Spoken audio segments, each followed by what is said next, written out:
Welcome students. तो आज हम करेंगे क्लास 9 का चैप्टर 8 मोशन। कुछ टॉपिक्स उसके समझेंगे।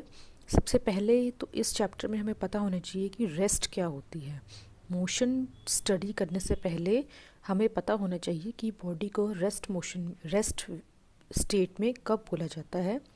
A body is said to be at rest if it does not change its position with respect to the surrounding। कोई भी बॉडी है उसको हम रेस्ट पर तभी बोल सकते हैं अगर उसकी वो अपने पोजीशन को चेंज नहीं करता है सराउंडिंग के रिस्पेक्ट में। मतलब कि जो उसकी सराउंडिंग में जो ऑब्जेक्ट्स हैं, जैसे कोई कार है या शॉप है, वो भी अपनी पोजीशन पर ही है और वो बॉडी भी अपनी पोजीशन पर ही है, दोनों में कोई भी चेंजेस नहीं है, तो उस बॉडी को हम रेस्ट पे बोलेंगे। नेक्स्ट पॉइंट है हमारा, a body is said to be at motion if it changes its position with respect to the surrounding. किसी भी बॉडी को हम मोशन में तभी बोलते हैं जब वो अपनी पोजीशन चेंज करती है with respect to its surrounding.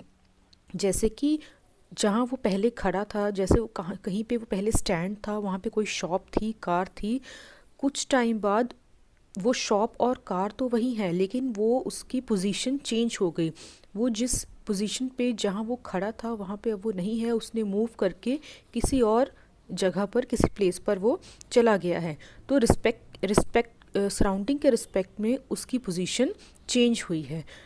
Next हमारे पास टॉपिक है यूनिफॉर्म मोशन। यूनिफॉर्म मोशन की डेफिनेशन देखेंगे हम।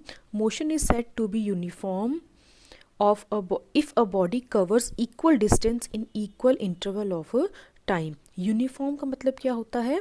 रेगुलर एक जैसा। तो हम जैसे हम मान लेते हैं, आपको नीचे एग्जांपल दिया हुआ है, ए पॉइंट, कोई भी एक कार है, वो ए से बी तक का वो डिस्टेंस कवर करती है और ए से बी तक का डिस्टेंस है 10 मीटर्स इन 5 सेकेंड। फिर वही कार 5 से बी से सी पॉइंट तक गई और उसका भी डिस्टेंस था 10 metres in cover in 5 second. Again C to D 10 metre in 5 seconds. तो आप देख रहे हैं A to B, B to C और सी टू डी 10 मीटर्स का डिस्टेंस है रिस्पेक्टिवली। एंड कवर कितनी देर में कर रही है वो car? 5 second, 5 second and 5 second. तो आप समझ सकते हैं डेफिनेशन और एग्जांपल से कि कोई भी जो बॉडी है वो कवर करती है equal distance in equal interval of time, तो उसको हम यूनिफॉर्म मोशन कहते हैं। नेक्स्ट पॉइंट है हमारा नॉन यूनिफॉर्म मोशन।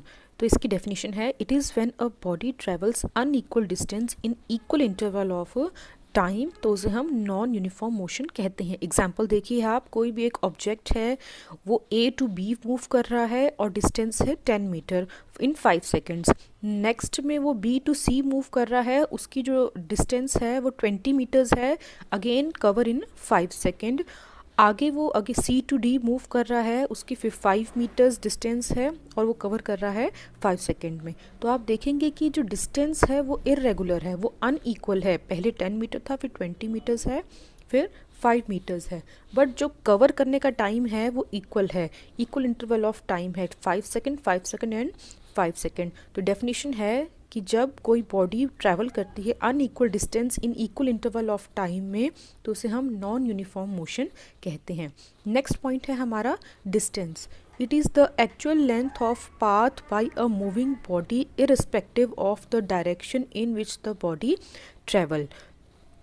कोई भी एक्चुअल जो पाथ है, लेंथ है पाथ का, किसी बॉडी ने कवर किया है, बॉडी ने ट्रैवल करके कवर किया है, तो उसे हम बोलते हैं कि distance covered by the body. इसमें हम डायरेक्शन शो नहीं करते हैं। जैसे आप नीचे एग्जांपल देख रहे हैं, कोई एक बॉडी है, वो मूव कर रही है from A to B 4 kilometres, B to C 3 kilometres and C to A 5 kilometres. तो टोटल डिस्टेंस कवर्ड अगर हमें पूछा जाएगा तो हम तीनों को प्लस कर देंगे, a plus c plus a plus b plus a to B, B to c and C to ए।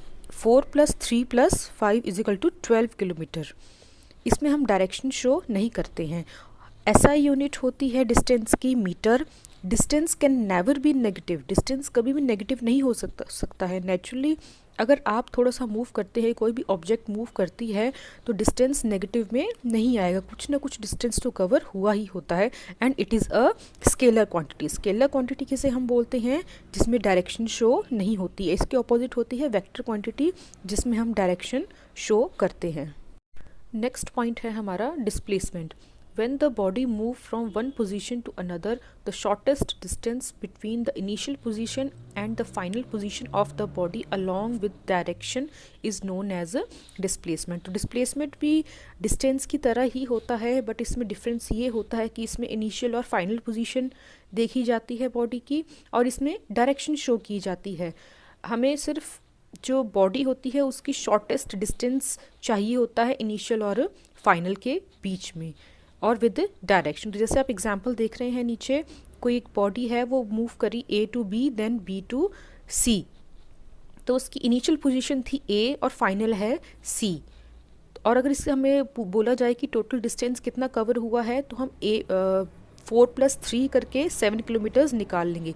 लेकिन अगर डिस्प्लेसमेंट पूछी जाए, डिस्प्लेसमेंट में क्या होता है कि डिस्प्लेसमेंट में जो बॉडी होती है उसकी पोजीशन सेम नहीं रहती है, वो डिस्प्लेस हो चुका होता है, वो वापस से उस पोजीशन पर नहीं आता है। तो displacement is a final position minus initial position. तो इसके लिए हम पाइथागोरस थ्योरम लगाते हैं। नेक्स्ट पॉइंट है हमारा वेलोसिटी। वेलोसिटी भी स्पीड की तरह ही होता है, सिर्फ डिफरेंस इतना है कि इसमें हम डायरेक्शन शो करते हैं। डेफिनेशन देखेंगे हम। Velocity of a body is the distance travelled by it per unit time in a given direction. तो देखिए इसकी डेफिनेशन भी स्पीड की तरह ही है कि बॉडी जो है वो डिस्टेंस ट्रेवल कर रही है पर यूनिट टाइम में, बट इसमें हम विद डायरेक्शन शो करेंगे। जैसे आप नीचे देख रहे हैं formula, velocity is equal to distance traveled in a given direction upon time taken। Distance show करेंगे with the direction upon time taken. तो हम वेलोसिटी को अल्फ़ाबेट के साथ ऊपर एरो हेड के साथ हम शो करते हैं, और distance travelled in a given direction की जगह हम डिस्प्लेसमेंट भी लिख सकते हैं। नेचुरली डिस्प्लेसमेंट की आपको डेफिनेशन पता है कि distance travelled in a given direction he displacement की डेफिनेशन होती है। तो इतनी लंबी लाइन लिखने की जगह हम सिर्फ डिस्प्लेसमेंट भी लिख सकते हैं। इसका फॉर्मूला ऐसे भी याद कर सकते हैं, अपॉन टाइम। तो हमारे पास वेलोसिटी आ जाएगी। ऐसा unit of velocity is speed की तरह ही है, मीटर पर second, and it is a vector quantity. Vector quantity क्यों है ये? क्योंकि इसकी हम डायरेक्शन शो कर रहे हैं। Thank you.